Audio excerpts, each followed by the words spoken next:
కేంద్ర రాష్ట్ర ప్రభుత్వాలు అనుసరిస్తున్న ప్రజా కార్మిక కర్షక విద్యార్థి యువజన నిరుద్యోగ విధానాలకు వ్యతిరేకంగా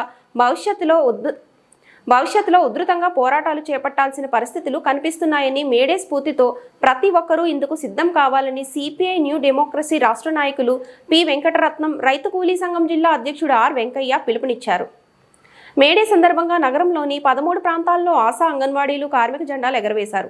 తిరుపతిలోని నారాయణపురంలోని ఐఎఫ్టియు కార్యాలయంలో 139వ మేడేని పురస్కరించుకొని కార్మిక జెండాను పి వెంకటరత్నం ఆవిష్కరించారు. అనంతరం కార్యాలయంలో తిరుపతి కన్వీనర్ పి లోకేష్ అధ్యక్షతన సమావేశంలో ముందుగా కార్మిక హక్కుల పరిరక్షణకు జరిగిన పోరాటంలో ప్రాణత్యాగం చేసిన త్యాగనాదులను 2 నిమిషాలు మౌనం పాటించి నివాళులర్పించారు. అనంతరం పి వెంకటరత్నం, ఆర్ వెంకయ్యలు మాట్లాడుతూ కేంద్రంలోని మోదీ ప్రభుత్వం కార్మికుల హక్కులు కాలరాచేలా వ్యవహరిస్తోందన్నారు. కార్మిక చట్టాలను కుదించి 4 లేబర్ కోడ్లుగా మార్చి కార్మికుల హక్కులను హరించే ప్రయత్నం చేస్తోందన్నారు. దీనికి వ్యతిరేకంగా పోరాటాలకు సిద్ధం కావాలన్నారు. కాంట్రాక్టు, అవుట్సోర్సింగ్, స్కీమ్ రంగాల కార్మికులకు ఉద్యోగ భద్రత లేకుండా పోయిందన్నారు.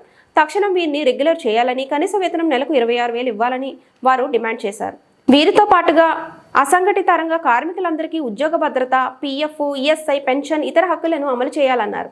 వీటి సాధన కోసం భవిష్యత్తులో మేడే స్ఫూర్తితో పోరాటాలకు సిద్ధం కావాల్సిన అవసరం ఉందన్నారు. ఐఎఫ్టియు తిరుపతి కన్వీనర్ ఈ లోకేష్, పిఓడబ్ల్యూ తిరుపతి జిల్లా కన్వీనర్ అరుణ మాట్లాడుతూ మేడే అంటే కార్మికుల హక్కుల సాధనకు స్ఫూర్తి అన్నారు. ఈ కార్యక్రమంలో ఆశా వర్కర్లు, యూనియన్ నగర కార్యదర్శి రాణి, నాయకురాళ్లు కవిత, శాంతిప్రియ, లక్ష్మీకళ, నందిని, లక్ష్మీ, తులసి, ప్రమీల, సుజాత, కృప, పద్మ, ప్రగతిశీల అంగన్వాడీ వర్కర్సు, హెల్పర్సు, యూనియన్ నగర అధ్యక్షురాలు సుజాత, కార్యదర్శి నాగరత్నం, గంగాదేవి తదితరులు పాల్గొన్నారు.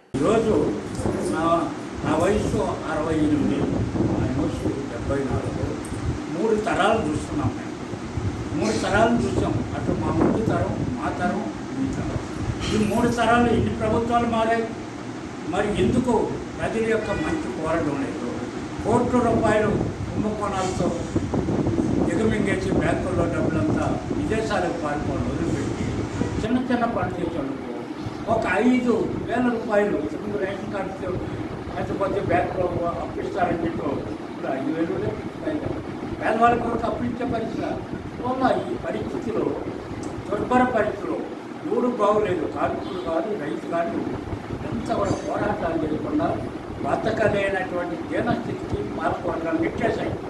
అందువలన ఈ మేడేని మనం ఒక ప్రతిజ్ఞా దినంగా తీసుకోవాలి. ఆడ పెట్టినటువంటి నినాదాలను నేను చూసాను. అది పంపించుకుంటామని కాంట్రాక్ట్లో అవుట్సోర్సింగ్ మొత్తం ప్రపంచాన్ని ఈరోజు ప్రభుత్వ ఉద్యోగాలు లేవు. కాంట్రాక్ట్ వర్కర్గా చేర్చుకుంటున్నారు, అవుట్సోర్సింగ్ చేర్చుకుంటున్నారు. అంతే తప్ప కొన్ని డిపార్ట్మెంట్లో ప్రభుత్వ ఉద్యోగాలు ఖాళీ అయిపోతున్నాయి. చాలా చూశాను. పోస్టల్ డిపార్ట్మెంటు, టెలికాం డిపార్ట్మెంటు, ఈ డిపార్ట్మెంట్లన్నీ కూడా ఈరోజు టీచర్ ఉద్యోగం, మిలిటరీ ఉద్యోగం తప్ప, పోలీసు ఉద్యోగం తప్ప ఇంకేది గవర్నమెంట్ ఉద్యోగాలు లేవు. ప్రైవేట్ ఉద్యోగాలను మనం సంపాదించగలమా? సంపాదించిన వాళ్ళు ఆ ఉద్యోగాన్ని కొనసాగిస్తారని నమ్మకం ఏంటి? నా కొడుకు సాఫ్ట్వేర్ అని ఎగరుతున్నాము. 3 రోజులకి ఆ కంపెనీ మూసేస్తున్నారు.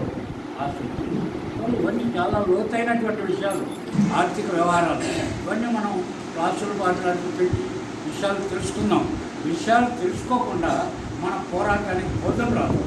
టెంపరీగా మా జీతం పెంచాలి, మమ్మల్ని నిర్బంధంగా పని చేస్తున్నారు ఆశా వర్కర్లు. వీళ్ళు రిలాక్స్ చేయమని చెప్పి మనకు పోరాటం.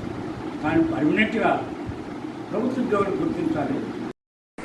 చేసుకుంటూ సమాజాన్ని కూడా కొంత మనం సర్వీస్ చేయడానికి మీరు రావాలి. అది ఎవరు నేర్పిస్తారంటే ఇలాంటి మీటింగుల్లో, ఇలాంటి మన సంఘాలలో, మన ఎర్రజెండాలో ఇవన్నీ నేర్పిస్తారు. కాబట్టి ఖచ్చితంగా మీటింగులు ఉన్నప్పుడు మీరు అందరూ కూడా రావాలి. 1 గంట 2 గంట కూర్చోవాలి.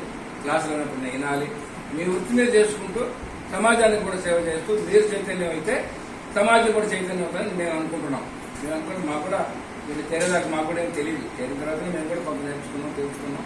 మాకు తెలిసింది మీరు చెప్తున్నాం, మీకు తెలిసింది 10 మందికి చెప్తే సమాజం చైతన్యం అవుతుంది. మీరు చైతన్యం అవుతారు, మీ కుటుంబం చైతన్యం అవుతుంది. మీ పిల్లలు కూడా సమాజాన్ని తీర్చిదిద్ది ఒక తీర్చుకోవడంగా మీరు తీర్చగలుగుతారు. అందుకని ఈరోజు మీకు ఎప్పుడో 1986లో జెండా ఎగరేసినా ఈ బదులు మీరంతా జెండా ఎగరేసి చైతన్యం తెచ్చుకోగలిగితే మొదటిగా మిమ్మల్ని అందరినీ అభినందిస్తూ రాబోయే రోజుల్లో ఈ వ్యవస్థ పైన మనం పోరాడాలి.